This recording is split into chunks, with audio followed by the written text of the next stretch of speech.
দেখো অঙ্কে দেওয়া আছে কোনো দ্রব্যের মূল্য 20% বেড়ে পরে 20% কমে যায়, তাহলে বর্তমানে দ্রব্যটির মূল্য কত হবে এবং দ্রব্যটির মূল্য শতকরা কত পরিবর্তিত হয়েছে।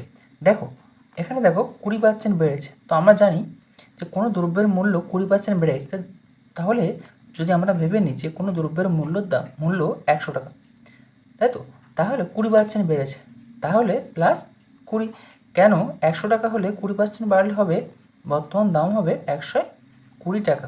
ওকে, এখন দেখা যাচ্ছে যে পরে 20% কমে যায়, তাহলে বর্তমান দাম হচ্ছে 120 টাকা, 120 টাকা বর্তমান দাম, তাহলে আমরা কত কমে যাচ্ছে, তাহলে কী করতে হবে আমার, দেখো মাইনাস 120 বাই 20% করবো আমরা।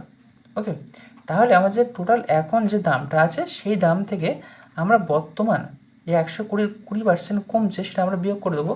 তাহলে দেখো এখানে আমরা 0 কেটে দিয়ে 12×24, তাহলে আমরা পরের লাইনে লিখবো কত, 120 বিয়োগ 24, তাহলে হবে 96 টাকা, তাই তো।